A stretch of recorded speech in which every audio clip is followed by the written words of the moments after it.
Bienvenidos a esto que es Hablemos de cómics. Mi nombre es Warner y el día de hoy continuamos con los orígenes de Marvel parte 3. Concretamente nos vamos a centrar en el año 1964, dándole continuidad al video 1 y al video 2, audio 1, audio 2, depende de donde lo estés viendo o escuchando, de tu canal favorito de Hablemos de cómics. Así que sin más, vamos a comenzar.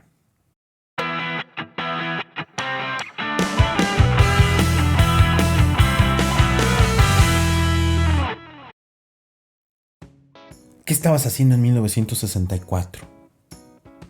Yo no había nacido, pero claramente la gente que trabajaba en la empresa Marvel estaba muy ocupada produciendo cómics. Entonces, vamos a retomar. Ya vieron que 1963 fue un año increíble para la empresa.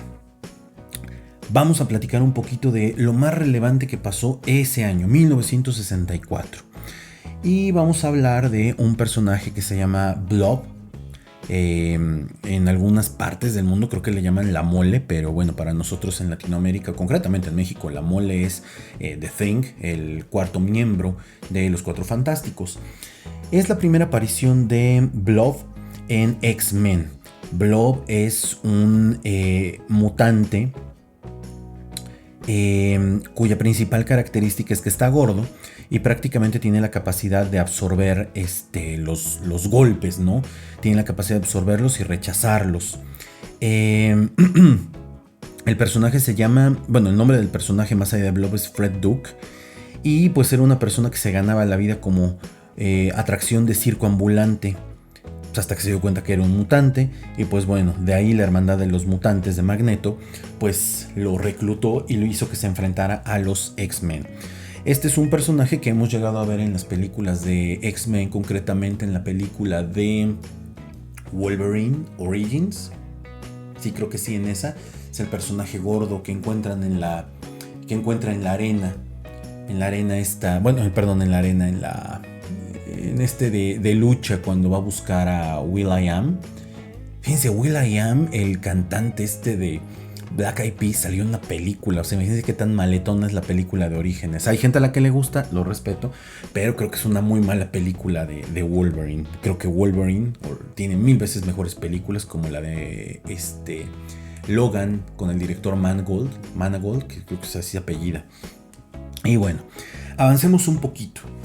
Vamos a brincar porque en 1964 aparece en febrero el cómic The Amazing Spider-Man número 9 y es la primera aparición de Electro. ¿Ok? Este personaje cuyo nombre real es Max Dillon.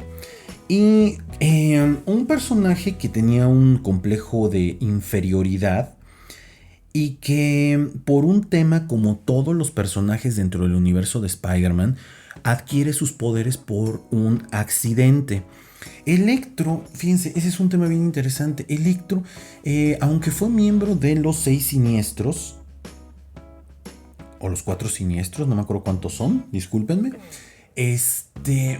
Realmente Electro nunca fue tomado como un personaje muy interesante o relevante dentro del universo de Spider-Man. De hecho, inclusive en los mismos cómics se llega a hacer alusión a que Electro, su traje era como de payaso. Y de repente Electro se convierte en el run de Brian Michael Bendis del año 2005 en un personaje sumamente importante, ya que él es el que libera a todos los prisioneros de Rikers, que era donde estaban la mayoría de supervillanos, y de ahí comienza todo este run épico de Brian Michael Bendis. Pero él mismo en ese cómic te dice pues que a él todo el mundo lo tacha de payaso. Y poco a poco, a partir de ese año, algunos de los escritores le han dado como que un poquito más de empuje. Yo recuerdo la primera vez que vi a Electro como dibujo, ha de haber sido en la década de los 90s, más allá de la serie de Spider-Man de los 90. Yo tenía un Game Boy y entonces iba yo a las tiendas departamentales, ¿no? Y ahí te encontraba los cartuchos para Game Boy y había un videojuego de Spider-Man que en la portada, si mal no recuerdo, tenía Electro. Entonces me llamó mucho la atención. ¿Quién es este personaje? Y recuerdo haber comprado ese videojuego nada más para mi Game Boy porque aparecía Electro. Decía yo, pues quién es este personaje. La verdad es que el videojuego no era tan maletón. Creo que Nintendo siempre se ha caracterizado por sacar buenos juegos. Y pues bueno, más allá de eso, pues no sabía yo nada más de Electro. Después de eso vamos a tener, ahora sí, en el último video les dije, ya dejé de hablar un poco sobre Iron Man, Thor y todos ellos, porque realmente no había pasado nada relevante. O sea, habíamos visto estos personajes, a lo mejor cambiar la armadura, ¿no? Pero un momento importante es el número 50 de Tales of Suspense, donde debuta el Mandarín. Este personaje que en el universo cinematográfico, o sea, todo el mundo se quejó porque en la película de Iron Man 3, pues era pero no era, y a la mera el villano era otro, bla bla bla. Pero bueno, después en la película de Shang-Chi, que ya en algún momento platicaremos de la importancia de Shang-Chi en la década de los 70 para Marvel, que como tal en la actualidad en el universo cinematográfico lo metieron a calzador y pues a mucha gente no le gustó. A mí en lo personal no me gustó, ¿sí? Me meto con estos que no les gustaron, porque creo que se podían haber hecho algunas otras cosas con el personaje. Pero justamente en este momento aparece el Mandarín. Es el personaje o el enemigo por el némesis de Iron Man. Mucha gente cree que los enemigos de Iron Man son otros, ¿no? El Dínamo Carmesí, ¿cómo se llama el otro? Se me fue el nombre. Se me fue el nombre del otro personaje que también es también utiliza una armadura.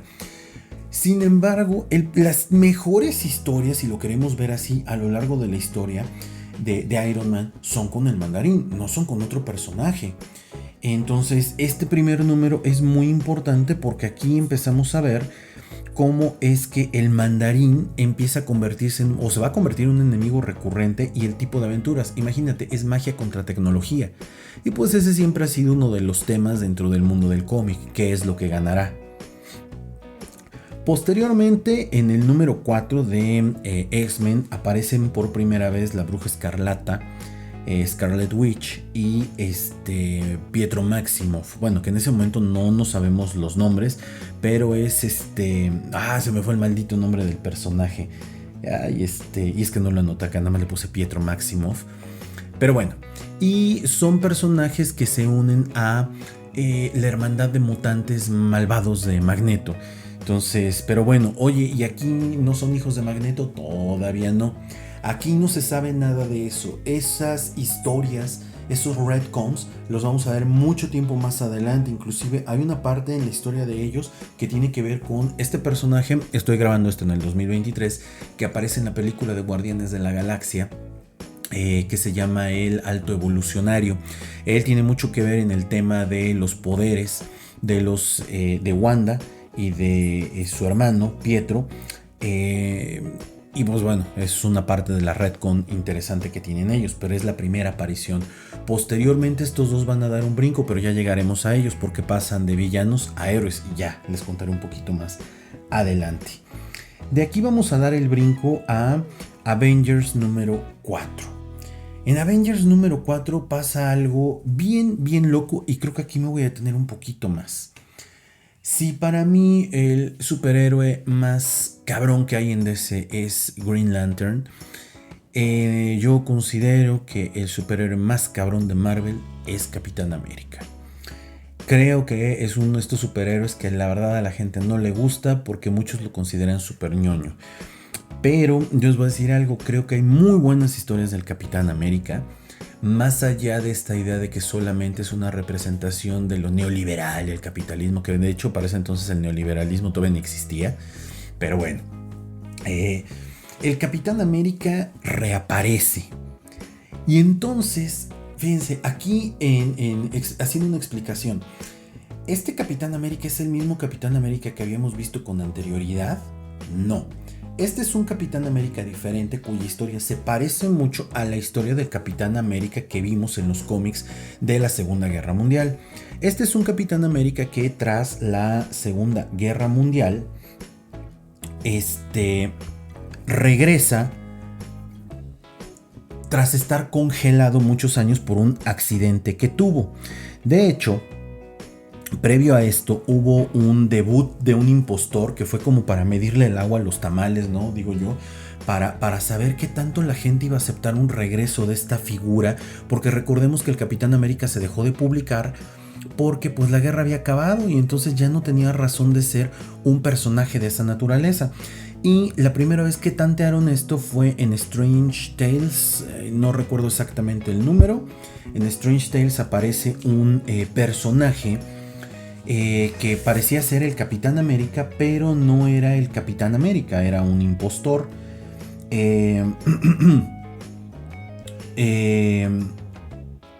Estoy leyendo aquí mis notas. Más bien era un acróbata, ya me acordé, era un acróbata. Pero resulta que en este número de Avengers número 4, ¿sí? El capitán había sido había sido perdido en acción, básicamente. Y en una aventura que se creó precisamente para Avengers número 4, recuperan el cuerpo del Capitán América. Y entonces cuando este despierta, inclusive se pone agresivo con los Vengadores, pelea un poco con ellos y se da cuenta, si mal no recuerdo, que el mundo ya cambió. Y pues que ellos son buenos, ¿no? Pero en su época no había esto de los superhéroes. Entonces pues ver a gente vestida con trajes extraños, pues claramente lo puso todo loco. A partir de ahí el Capitán América se convierte en el líder de los Vengadores y pues empieza a atraer a otro tipo de lectores que, bueno, les llamó la atención que regresara el Cap.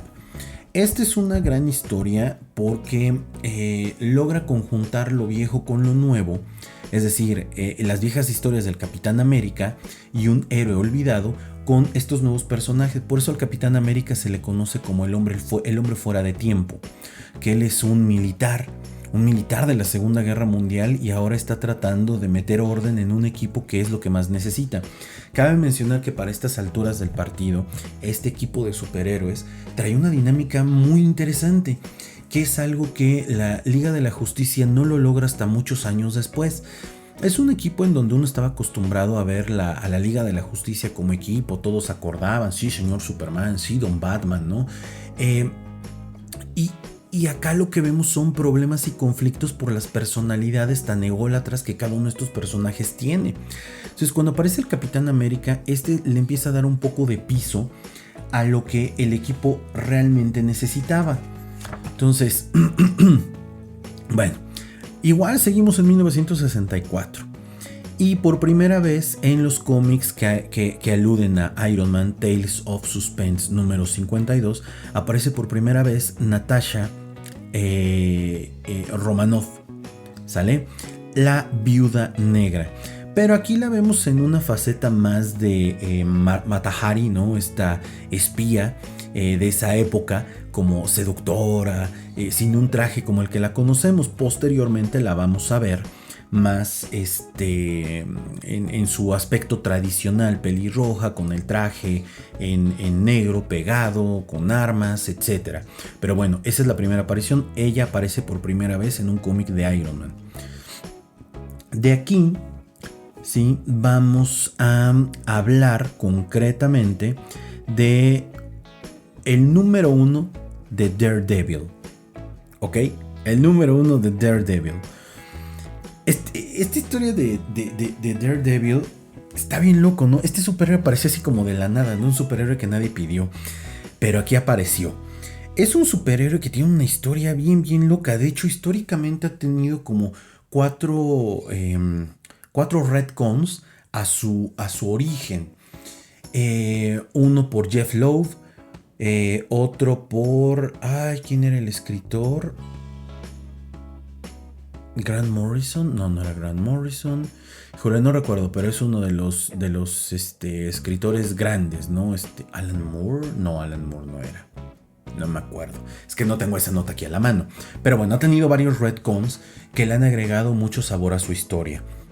Creo yo que para muchos la primera alusión de Daredevil pues es la serie de Netflix, que yo por lo menos considero que la primera temporada es una joya.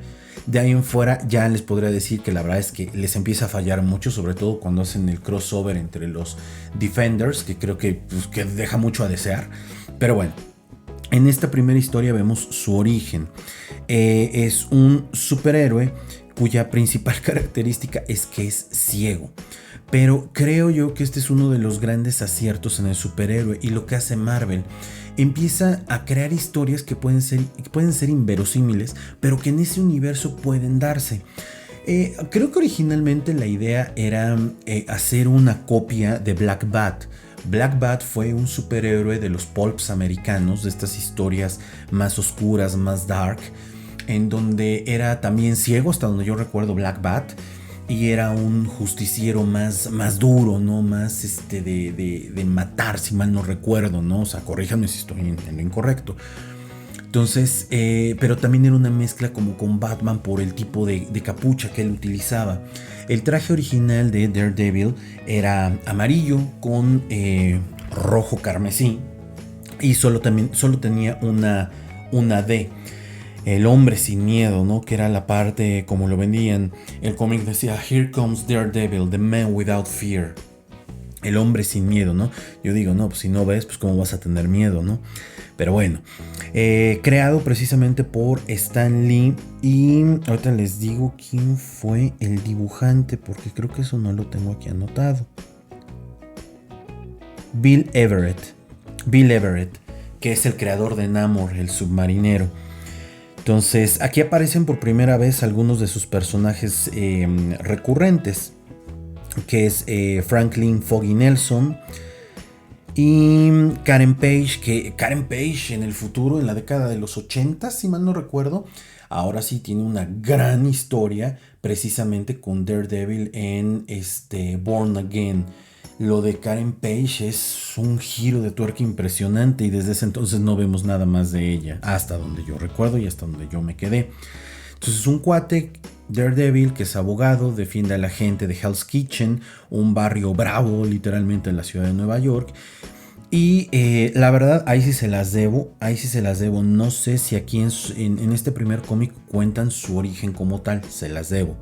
Pero eso lo comenté en un video sobre Daredevil y en un episodio de podcast que hice de Daredevil, que les decía yo que en el origen de Daredevil, cuando a tiene el accidente, le cae encima el químico, en los cómics de las Tortugas Ninja, precisamente las Tortugas Ninja al parecer ganan sus superpoderes porque parte de ese líquido cae en esa alcantarilla donde ellas viven. Está como relacionado, aunque son cómics totalmente diferentes, ¿no?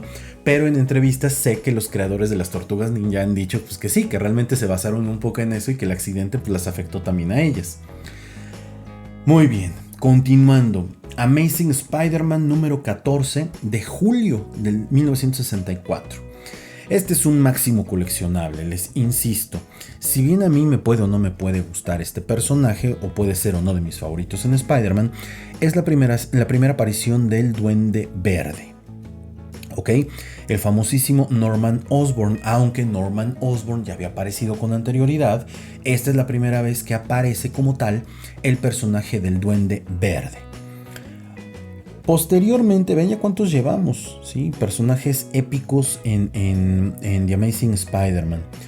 Posteriormente, en The Avengers número 6, vemos la reunión de los Amos del Mal, los famosísimos Amos del Mal. Y estaba creado por... no me acuerdo cómo se llama. El Caballero Negro, el Hombre Radioactivo, el Barón Zemo, que era un enemigo acérrimo del Capitán América. Aparte, vean, en el número anterior el Capitán América regresó, pues por supuesto que el Barón Zemo, ¿sí? Es un personaje que iba a aparecer como un gran antagonista de él, porque creo yo que para la época el haber metido al Red Skull hubiera sido como un gran desacierto, sobre todo hablando del tema del racismo y la xenofobia, ¿no? Muchos hubieran comprado el cómic por las razones equivocadas. Entonces el Barón Zemo aparece como un personaje... ¿cómo se llama? va a aparecer como un personaje recurrente, aunque para ese entonces no sabíamos que era un enemigo de él y que tenía el mérito, le podemos decir así, de haber matado a Bucky Barnes, lo que pues lo llevó a la prisión helada, ¿no? Aquí es donde aprendemos qué fue lo que le pasó al Capitán América de esta versión, ¿sí? Cómo es la historia del avión, cómo el avión explota, bla, bla, bla, aunque a mediados del 2000, la primera parte de los 2000, debe ser 2004, 2005, porque aparte Capitán América en ese entonces se publicaba de manera mensual. Ed Brubaker tiene un retcon en esta historia de la muerte de Bucky. Ya en algún momento también platicaremos de ello. Vamos a regresar con Spider-Man. Y entonces en el número 15 de Spider-Man, publicado en agosto, aparece Kraven the Hunter.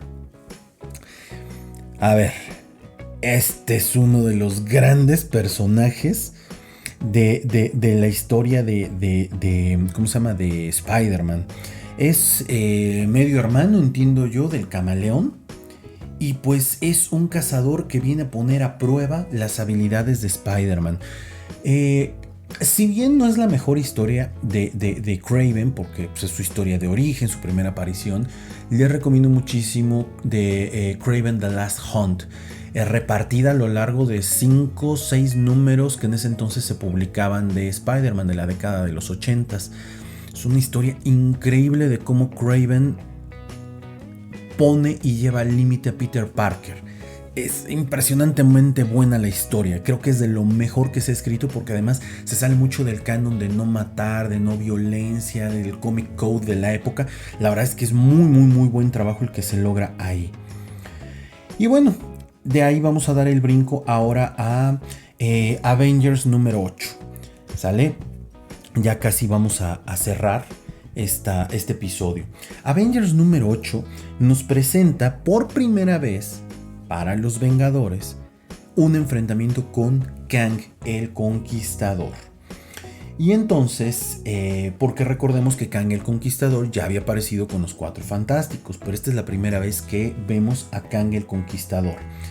Entonces aquí se hace mucha alusión, que eso es bien interesante, se hace alusión a que apareció también como Ramatut en los Cuatro Fantásticos número 19, un cómic que estoy casi seguro que se publicó también en este año, en 1964.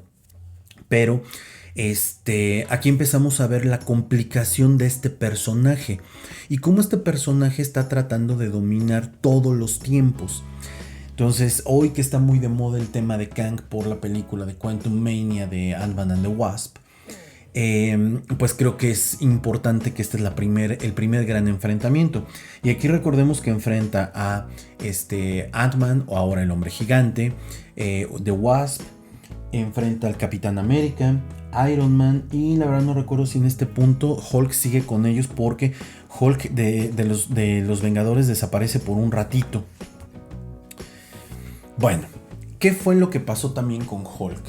Hulk se dejó de publicar. Si mal no recuerdo, Hulk solamente se publicaron 5 o 6 números inicialmente. Ok, en estas historias de Incredible Hulk, desde el número 1 que apareció. Por alguna extraña razón el personaje no tuvo como que ese punch que se esperaba.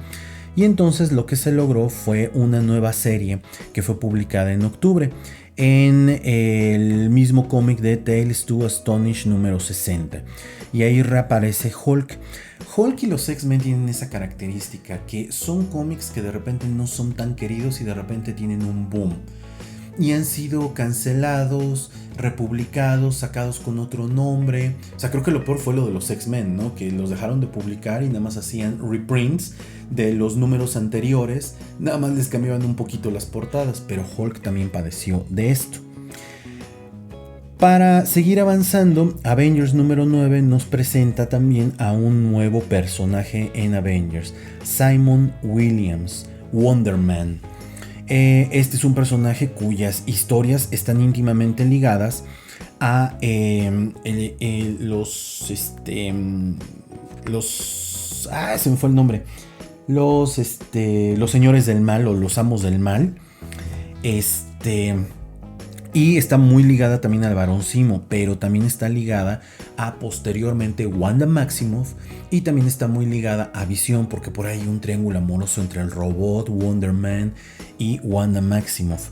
Este es un personaje que tendrá mucho mayor énfasis en la década de los 70s porque en este cómic es debut y despedida, si mal no recuerdo, aparece y muere, y después en los 70s lo vamos a volver a retomar.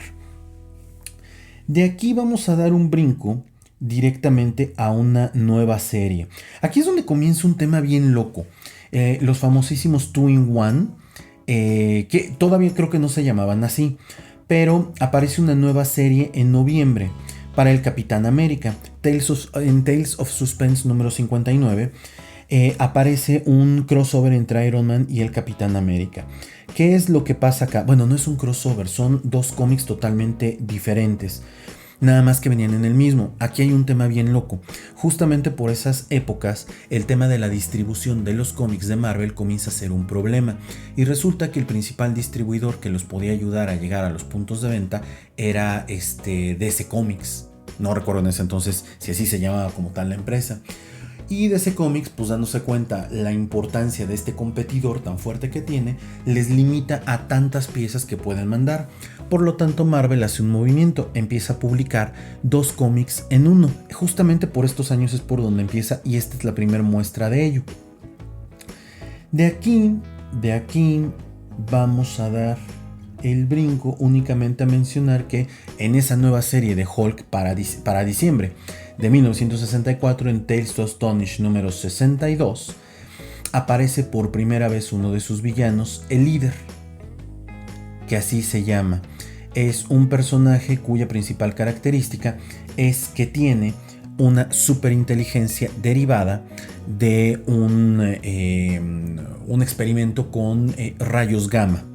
Entonces ese es un personaje muy importante. De hecho, en la primera película de Hulk, donde aparece todavía Edward Norton, en una de las escenas donde se escapa previo a la finalización de la película, aparece el científico que se convertirá en el líder, y se convierte porque le cae encima la sangre de Bruce Banner. La verdad no recuerdo porque no tengo el dato exactamente de qué pasó en ese cómic, cómo es que él adquiere sus poderes, pero es una mente muy muy muy brillante.